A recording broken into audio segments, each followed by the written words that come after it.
ಕಡೆ ಪಾಂಡ್ಯ ರಾಜ್ಯ ಶ್ರೀ ಶ್ರೀ ಶಂಕರಾಚಾರ್ಯರನ್ನ ಮಧುರೆಯ ಮೀನಾಕ್ಷಿಯ ದೇವಸ್ಥಾನಕ್ಕೆ ಕಳಿಸಿದ ಆತನಿಗೆ ಒಂದು ತರಹದ ಭೀಭತ್ಸ ವಾತಾವರಣ ಹುಟ್ಟಿಬಿಟ್ಟಿದೆ. ಏನಯ್ಯ ಮಾಡಿದೆ ನಾನು? ಹೇಳಿ ಕೇಳಿ ಒಬ್ಬ ಸನ್ಯಾಸಿಯನ್ನ ಈ ಹೊತ್ತಿನ ದಿವಸ ದೇವಸ್ಥಾನಕ್ಕೆ ಕಳಿಸಿ ಆ ಮೀನಾಕ್ಷಿಯ ಬಾಯಿಗೆ ಹಾಕಿಬಿಟ್ಟು ಆ ಸನ್ಯಾಸಿಯನ್ನು ಸಾಯಿಸಿಬಿಟ್ನಲ್ಲ ನಾನು. ನನ್ನಂತಹ ರಾಜ ಇದ್ದು ಪ್ರಯೋಜನವೇನು?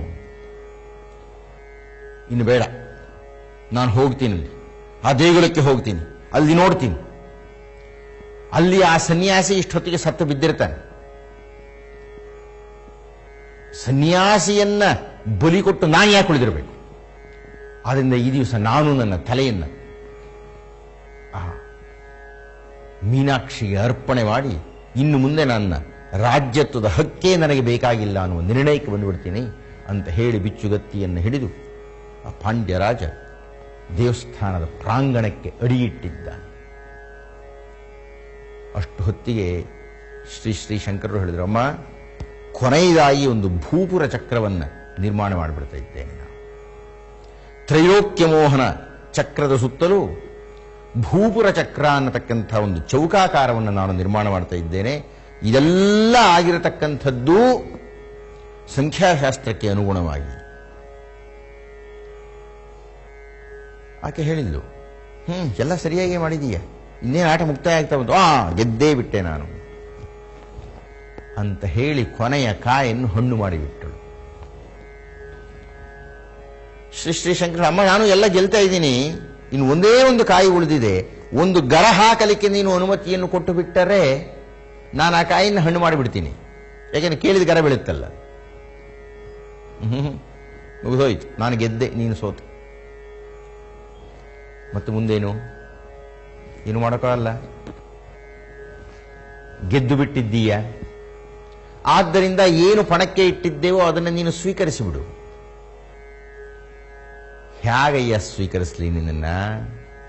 ಪಣದಲ್ಲಿ ನಾನು ಗೆದ್ದೇನು, ನಿನ್ನನ್ನು ತಿಂದಾಕಿಬಿಡ್ಬೇಕು, ಅದು ತಾನೇ ಪಣ ಇದ್ದಿದ್ದು. ಆದ್ರೆ ಇಷ್ಟೊತ್ತು ಅಮ್ಮ ಅಂತ ಕರೆದು ಬಿಟ್ಟಿದ್ದೀಯ, ನನ್ನ ಜೊತೆಗೆ ಆಟ ಆಡಿಬಿಟ್ಟಿದ್ದೀಯ. ಕಾಲವನ್ನೇ ನಿಯಂತ್ರಣ ಮಾಡತಕ್ಕಂತಹ ಕಾಲ ಸ್ವರೂಪಿಣಿಯಾದ ನನ್ನನ್ನ ಕಾಲದಲ್ಲಿ ಬಂಧಿಸಿ ಕೂಡಿಸಿಬಿಟ್ಟಿದ್ದೀಯ ನೀನು. ನಿನ್ನ ಹೇಗೆ ತಿನ್ನಲಿ? ನಿಂಗೆ ರಕ್ಷಣೆ ಕೊಟ್ಟಿದ್ದೇನೆ ಬಿಡು. ನನ್ನ ಕೆಲಸಕ್ಕೆ ನಾನು ಹೋಗಬೇಕಾಗಿತ್ತು. 4ನೇ ಜಾವ ಆರಂಭ ಆಗಿಬಿಟ್ಟಿದೆ. ನಾನು ಹೋಗಿ ಪ್ರತಿಮೆಯಲ್ಲಿ ಐಕ್ಯಳಾಗಿ ಬಿಡ್ತೀನಿ. ಇನ್ನೇನು ಬೆಳಗಿನ ಜಾವ ಸೂರ್ಯೋದಯವಾಗ್ತಾ ಇದೆ.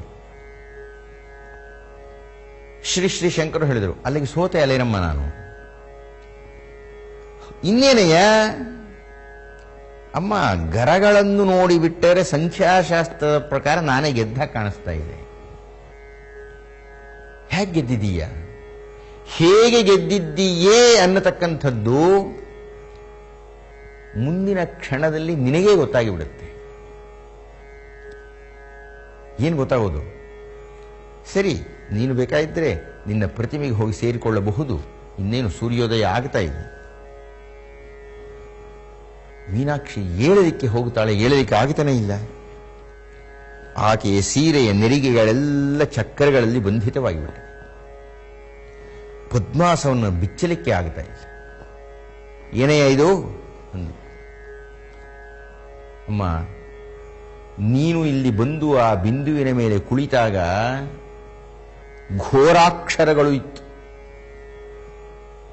ಆ ಘೋರಾಕ್ಷರಗಳನ್ನೆಲ್ಲ ಅಘೋರಾಕ್ಷರಗಳನ್ನಾಗಿ ನಾನು ಪರಿವರ್ತನೆ ಮಾಡಿಬಿಟ್ಟಿದ್ದೆ.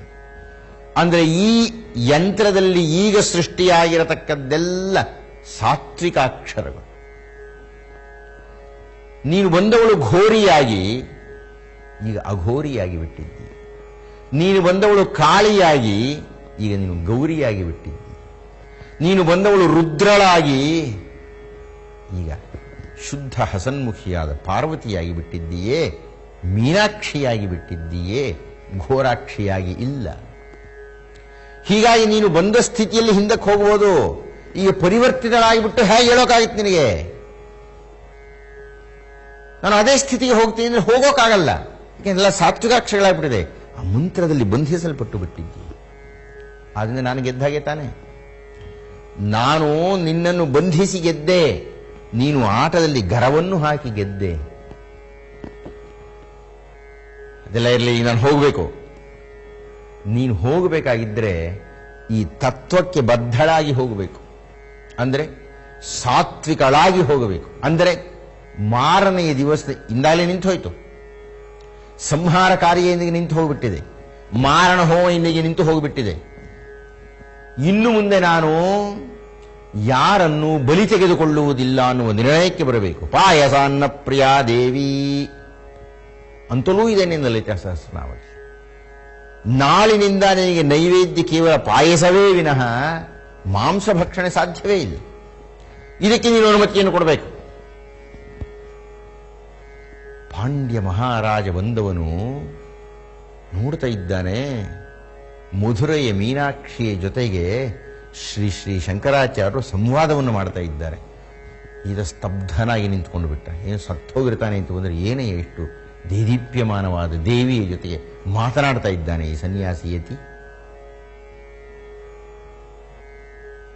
ಆದರೆ ಈಗ ಆಕೆಗೆ ಏನು ಹೇಳಬೇಕು ಅಂತ ಗೊತ್ತಾಗ್ತಾ ಇಲ್ಲ.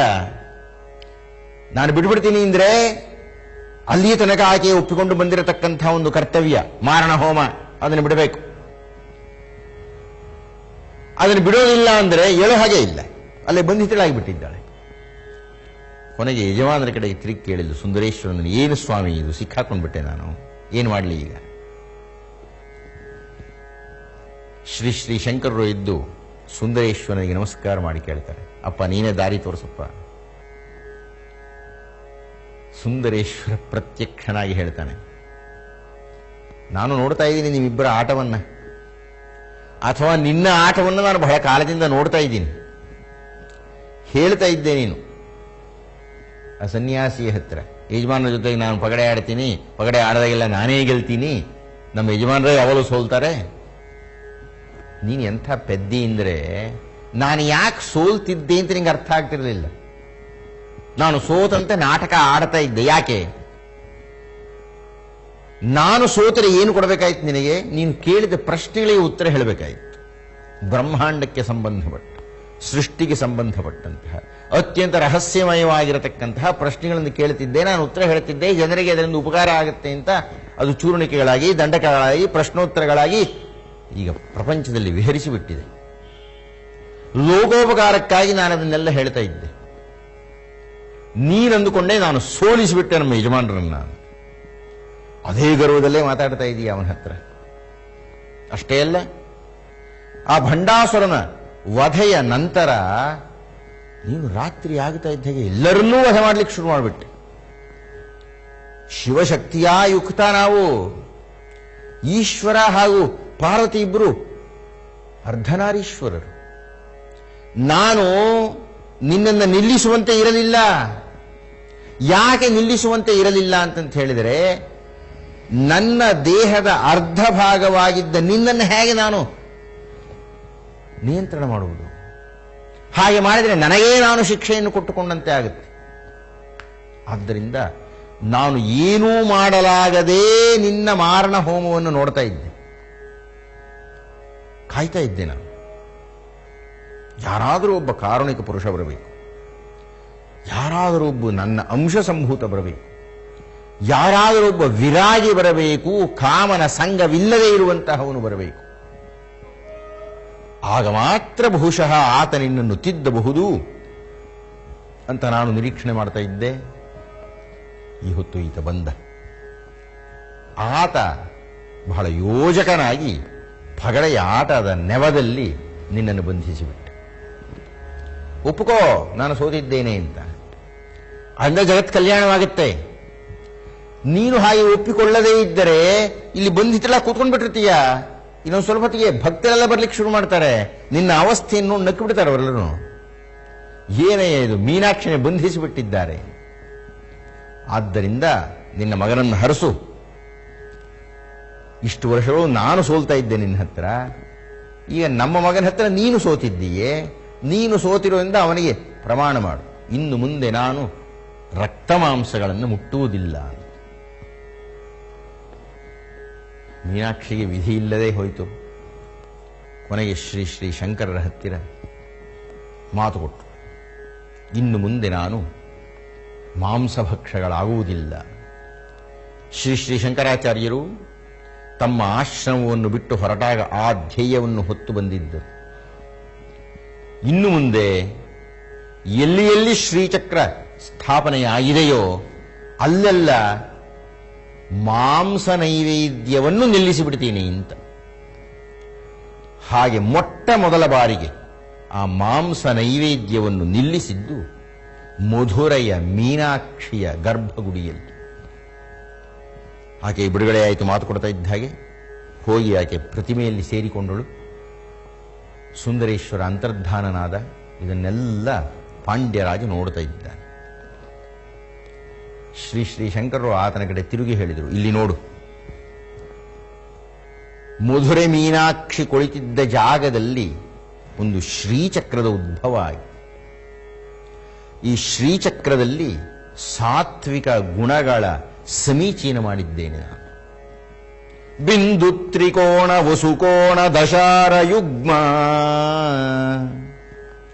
ಮನ್ವಸ್ತ್ರ ನಾಗದಳ ಷೋಡಶ ಪತ್ರಯುಕ್ತಂ ವೃತ್ತತ್ರಯಂಚ ಧರಣೀ ಸದನಂ ತ್ರಯಂಚ ಶ್ರೀಚಕ್ರರಾಜ ಉದಿತಃ ಪರದೇವತಾಯ ಅನ್ನುವ ಧ್ಯಾನ ಶ್ಲೋಕವನ್ನು ಹೇಳಿ, ಯಾರು ಈ ಶ್ರೀಚಕ್ರವನ್ನು ಅರ್ಚನೆ ಮಾಡುತ್ತಾರೆಯೋ, 9 ಚಕ್ರಗಳಿದೆ, ಸರ್ವಾನಂದಮಯ ಚಕ್ರದಿಂದ ಆರಂಭ ಆಗಿ ಭೂಪುರ ಚಕ್ರದ ತನಕ ಇದು ವಿಸ್ತಾರವಾಗಿ ವ್ಯಾಪಿಸಿಬಿಟ್ಟಿದೆ. ಮಧ್ಯಬಿಂದು ಸರ್ವಾನಂದಮಯ ಚಕ್ರ ಅನ್ನುವ ಹೆಸರಿನಿಂದ, ಅನಂತರದ ಚಕ್ರಗಳು ಸರ್ವಸಿದ್ಧಿಪ್ರದ ಚಕ್ರ, ಸರ್ವರೋಗಹರ ಚಕ್ರ, ಸರ್ವರಕ್ಷಾಕರ ಚಕ್ರ, ಸರ್ವಾರ್ಥ ಸಾಧಕ ಚಕ್ರ, ಸರ್ವಸೌಭಾಗ್ಯದಾಯಕ ಚಕ್ರ, ಸರ್ವಸಂಕ್ಷೋಭಣ ಚಕ್ರ, ಸರ್ವಾಶಾಪೂರ ಚಕ್ರ, ತ್ರೈಲೋಕ್ಯಮೋಹನ ಚಕ್ರ ಅನ್ನತಕ್ಕಂತಹ 9 ಚಕ್ರಗಳಿಂದ ಇದು ನವಚಕ್ರದ ಶ್ರೀಚಕ್ರವಾಗಿ ಪ್ರಸಿದ್ಧವಾಗಿದೆ. ಈ 9 ಚಕ್ರಗಳು ಹೊರವಲಯದಲ್ಲಿ ಭೂಪುರ ಚಕ್ರ ಅನ್ನತಕ್ಕಂತಹ ಒಂದು ಚಕ್ರವುಂಟು. ಅದು ಚಕ್ರಾಕಾರದಲ್ಲಿ ಇಲ್ಲದೆ ಚತುಷ್ಕೋನದ ರೀತಿಯಲ್ಲಿ ಉಂಟದು. ಈ ಸಮಯಾಚಾರದವರು ಬಿಟ್ಟರೆ ಮಿಕ್ಕವರೆಲ್ಲ ಕೇವಲ ಈ ಶ್ರೀಚಕ್ರದಲ್ಲಿ ನವಚಕ್ರಗಳನ್ನು ಆರಾಧನೆ ಮಾಡ್ತಾ ಇದ್ದಾರೆ. ಈ 9 ಚಕ್ರಗಳು ಯಾವ ಯಾವ ಇಷ್ಟದಿಂದ ಯಾವ ಯಾವ ಚಕ್ರಕ್ಕೆ ಯಾವ ಯಾವ ವರ್ಣದ ಹೂಗಳಿಂದ ಪೂಜೆ ಮಾಡ್ತಾರೆಯೋ ಅವರವರಿಗೆ ಆಯಾ ಅಪೇಕ್ಷೆಗೆ ಅನುಗುಣವಾಗಿರತಕ್ಕಂತಹ ಫಲಸಿದ್ಧಿಯಾಗತ್ತೆ. ಈ ನವಚಕ್ರ ಅನ್ನತಕ್ಕಂಥದ್ದು ವಿಶೇಷವಾಗಿ ನವರಾತ್ರಿಯ ದಿವಸದಲ್ಲಿ ಪೂಜೆಗೆ ಮಹಾ ವಿಶೇಷವಾಗಿರತಕ್ಕಂತಹ ಅರ್ಹತೆ ಬರುತ್ತೆ. ಯಾಕೆ ಎಂದರೆ ನವರಾತ್ರಿ ಎನ್ನತಕ್ಕಂಥದ್ದು ನವ ದುರ್ಗೆಯರ ಆರಾಧನೆಯ ಪವಿತ್ರವಾಗಿರತಕ್ಕಂತಹ ದಿವಸ. ಈ ನವಶ್ರೀಚಕ್ರದಲ್ಲಿ ನವದುರ್ಗೆಯರು ಆವಾಸಿತರಾಗಿರ್ತಾರೆ. ಪ್ರಥಮಂ ಶೈಲಪುತ್ರೀಚೆ, ದ್ವಿತೀಯಂ ಬ್ರಹ್ಮಚಾರಿಣೆ, ತೃತೀಯಂ ಚಂದ್ರಘಂಟೇತಿ, ಕೂಷ್ಮಾಂಡೇತಿ ಚತುರ್ಥಕಂ, ಪಂಚಮಂ ಸ್ಕಂದಮಾತೇತಿ, ಷಷ್ಠಂ ಕಾತ್ಯಾಯನೀತಿ ಚ, ಸಪ್ತಮಂ ಕಾಳರಾತ್ರಿಶ್ಚ ಮಹಾಗೌರೀತಿ ಚಾಷ್ಟಕಂ, ನವಮಂ ಸಿದ್ಧಿದಾತ್ರೀ ಚ ನವದುರ್ಗಾ ಪ್ರಕೀರ್ತಿತಾ ಅನ್ನತಕ್ಕಂತಹ ದುರ್ಗಾ ಸಪ್ತಶತಿಯಲ್ಲಿ ಬರತಕ್ಕಂತಹ ನವ ದುರ್ಗೆಯರ ಪ್ರಾತಿನಿಧಿಕ ಸ್ಥಿತಿಯಲ್ಲಿ ಈ ನವಚಕ್ರ ಶ್ರೀಚಕ್ರ ಅನ್ನತಕ್ಕಂಥದ್ದು ಪೂಜಿಸಲ್ಪಡುತ್ತೆ. ಶೈಲಪುತ್ರಿಯಾಗಿದ್ದಂತಹ ಪಾರ್ವತಿ ಸಿದ್ಧಿಯಾಗಿ ಸಾಧಕಳಾಗಿ ಗೆದ್ದು ಈಶ್ವರನನ್ನು ವರಿಸಿದಂತಹ ಕ್ರಮದ ಘಟನೆಗಳ ಒಂದು ಸ್ರೋತವಾಗಿ ನವಚಕ್ರ ಅನ್ನತಕ್ಕಂಥದ್ದು ನಮ್ಮಲ್ಲಿ ಅಸ್ತಿತ್ವಕ್ಕೆ ಬಂದಿದೆ. ಆ ನವಚಕ್ರದಲ್ಲಿ ಹೊರಗೆ ಇರತಕ್ಕಂತಹ ತ್ರೈಲೋಕ್ಯ ಮೋಹನ ಚಕ್ರ ಅನ್ನತಕ್ಕಂಥದ್ದು ಮೂಲಾಧಾರ ಚಕ್ರ ಅನ್ನತಕ್ಕಂಥದ್ದರ ಪ್ರಾತಿನಿಧಿಕತೆಯಿಂದ ಆರಂಭ ಆಗಿ ಬಿಂದುವಿನಲ್ಲಿ ಬರತಕ್ಕಂಥದ್ದು ಸಹಸ್ರಾರ ಅನ್ನತಕ್ಕಂಥದ್ದಕ್ಕೆ ಅವಕಾಶವನ್ನು ಕೊಡುತ್ತೆ. ಸಹಸ್ರಾರ ಅನ್ನತಕ್ಕಂಥದ್ದು ನಮ್ಮ ತಲೆಯ ಮೇಲೆ ಇರತಕ್ಕಂತಹ ಒಂದು ಸಹಸ್ರ ಕಮಲಗಳಂತೆ ಇರತಕ್ಕಂತಹ ಆದಿಶೇಷನ ಸಹಸ್ರ ಫಣ ಮಂಡಲ ಅನ್ನತಕ್ಕಂಥದ್ದು ಈ ತಲೆಯಲ್ಲಿ ಇರುತ್ತೆ. ಅದರ ಮೂಲ ಭಾಗ ಬೆನ್ನು ಹುರಿಯಲ್ಲಿ ಹೋಗಿ ಮೂಲಾಧಾರ ಚಕ್ರದಲ್ಲಿ ಬಿಂದು ಮಂಡಲವಾಸಿನಿಯಾಗಿ ಆಕೆ ಕುಳಿತಿದ್ದಾಳೆ ಎನ್ನತಕ್ಕಂಥದ್ದನ್ನು ತೋರಿಸುತ್ತೆ.